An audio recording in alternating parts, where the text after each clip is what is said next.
Hey everybody, if you're looking for a book review on Sharp Objects by Gillian Flynn? I think it's Gillian. I've heard people say Gillian. I'm gonna go with Gillian. Then you are definitely in the right place. I actually already recorded this book review like 2 weeks ago, and I did like a book look for it and everything. I had like a really nice green themed look to go with the cover of the book, and that is why I do not have a corresponding book look for you today, because I didn't want to do my makeup for it again. But if you do want to see what look I made for this book, I actually did post it on my Instagram for my booktube channel, which I've changed it, and it is now read, write, drink coffee, because that is what I do on a daily basis. So Sharp Objects by Gillian Flynn was actually suggested to me by one of my best friends who is getting back into reading again this summer, which was really exciting. So she read it. I was talking to her about all the books that I've read so far this year and how a lot of them are young adult, which makes them quite predictable in my eyes. And a lot of adult fiction books too that I've read that are also quite predictable. She was like, well, you should give this book a read, because I totally did not see the ending coming. It was such a huge surprise, and I don't think that you'll be able to tell either. And I'm really good at predicting key moments in books. I'm really good at predicting outcomes and endings, which does not ruin anything for me. I don't get upset if I do call the ending or the big plot twist, because it's still really exciting. I like being right, but it is really exciting when I do come across a book, a movie, anything that has to do with fiction or storytelling where I didn't call the ending, and which does happen, so it's not like I'm right every single time. That's why she recommended this book specifically. And then I went and read a couple reviews online, and people were saying the same thing, like I didn't see the ending coming, like it was such a huge surprise, it was a huge plot twist. So I got really excited to read this book for that reason. General synopsis: we follow a woman named... a woman? Yes, a woman. We follow a woman named Camille. She is a writer, and she writes for a paper. She just got released from a psych ward where she was just being treated for cutting. She has a very specific way of cutting as well, so it was very intense for her. So definitely, I hugely trigger warning this book. Hardcore trigger warning this book. Or for substance abuse and addiction, I also trigger warning this for cutting, clearly, and mental illness in general. If you can't handle reading about the mental process of somebody who cuts, then I would recommend you skip this book, because it happens, it goes on a lot in her head. I would also trigger warning this a little bit for sexual abuse, not necessarily because people... I don't know that anyone actually actively got raped in the book, or the kind of sexual acts that were happening and what category they fall under as far as rape or not. I would trigger warning that. So I did want to say that first. So anyway, we're following Camille, and she is sent back to her hometown by her editor, who is also kind of like her surrogate father, and he is very familiar with her history and her past, and the fact that she came from the psych ward, and her physical state of being with the cutting. So she lives in this really small town. I forget which state, but in general, the important part is to know that she lives in a really, really small town. I have had the chance to, like, for a couple weeks at a time, so definitely not long periods of time, to live in small towns, and it is very intense. I've always lived in a big city. For me, when I first encountered a small town, which was when I was kind of young, I think it was like 15, 16, it was a very bizarre, very weird feeling, and this book perfectly captured that feeling for me. Everybody knows everybody, and everybody else's business, and the way they talk about each other. So that's the kind of place she grew up in, and she had a very distant mother.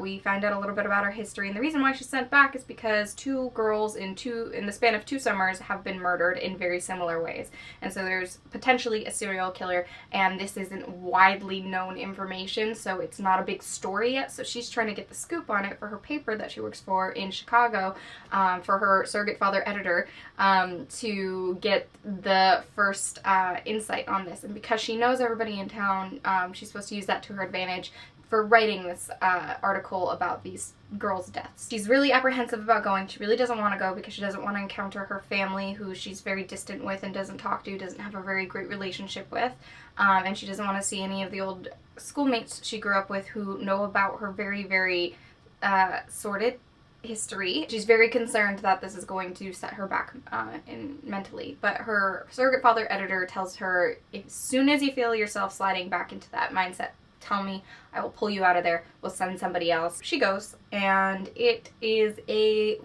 really weird, bizarre roller coaster of emotions and happenings. So that's the synopsis with a little bit, I guess, of a review in there. I didn't mean to put so much review into the synopsis part. But my general thoughts on the book. It is a good book. Definitely was not one of my most favorite reads ever. It perfectly captures that, like, small town feeling. Like, I felt what I felt when I first encountered a small town and I lived there for 2 weeks. Like, that weird, out of place, this place can't be real. That feeling of being somebody who's so colorful with culture and with, you know, socialization and social media and things like that, to go somewhere where it's just so black and white and kind of terrifying. Townies of small towns can be very hospitable and very kind and very accommodating, but they're also very detached from a lot of the things happening. Perfectly captured that for me, and I thought that was really brilliant of the writing, and the writing itself was really great. I think Gillian Flynn did a really great job of making sure that her writing was edited and polished, and for me, this book was actually pretty slow, but not in really a bad way, I wouldn't say. It took me a while to get through it. I'm not the fastest reader in the world, but I can get through a book pretty quickly. I can get through a book usually of this size in a day or two, if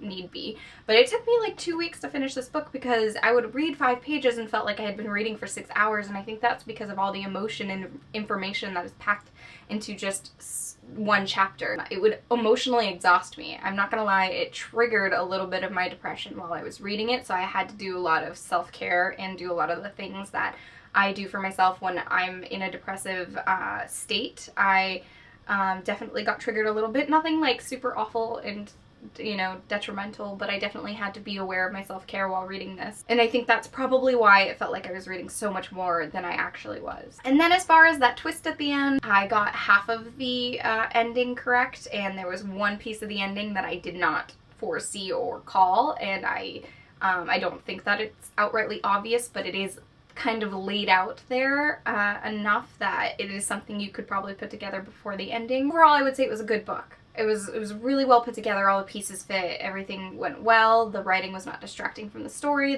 flowed really nicely. I did want to start a segment on my reviews where I talk about book accessories, and what I mean by accessories are things that you can stimulate the senses with to kind of dive deeper into the reading experience. Some accessories, I usually go by the senses. As for touch, like, I did feel the need to have a blanket with me at all times when I was reading this book, which is really challenging to have and enjoy in the summer here in California because it is hot. It is really, really hot. But at night when it got chillier and I had my window open, I was able to read this book with a blanket, and it just made me feel a little bit more secure while reading it, especially as somebody who can be triggered by some of the topics that were brought up in this book. I knew about the triggers beforehand, so I knew what I was getting into, so having my comforts was really good. So for touch, just to have a nice soft blanket to snuggle up with is good, and I liked holding something hot as well, so I also waited most of the time to read this at night because I would want to make tea or something like that and hold it and have it like nice and warm in my hand. As for taste, I tend to balance out a lot of my depressive episodes with sweet. So usually I would drink something like hot chocolate while I was reading this book because it was sweet and it was chocolate, but it wasn't overwhelming, and I could sip it and it was warm and it stimulated my my sense of touch as well as my sense of taste. And as for smell, I again wanted kind of nicer, sweeter smells around me while I was reading this, so I kept lighting a lavender candle that I have. That was really helpful for stimulating my senses of smell, especially because some of the scenes in the book gave me kind of the feeling like I was smelling something really foul. As I was taken through these scenes, I kept smelling things mentally, I guess, that I was like, oh, I don't want to like have to go to bed with that smell in my head, so I would light the lavender candle so my room smelled nice. Sounds like music or sounds like or something like that. I actually listened to a lot of ASMR while reading this book because the tingliness of listening to ASMR, because I do listen to ASMR and I do get the tingles, the tingliness of ASMR kind of balanced out the really uncomfortable, weird feeling that I got while reading this book. Yeah, I don't know, I'll just call them book accessories, but I won't always have one for every single sense. I'll try to bring them up as much as I can because these are the things that help me get really into a book. Thank you for watching my book review. I will definitely see you guys later with another book review very soon because I'm recording like 5 today, so yay, bye!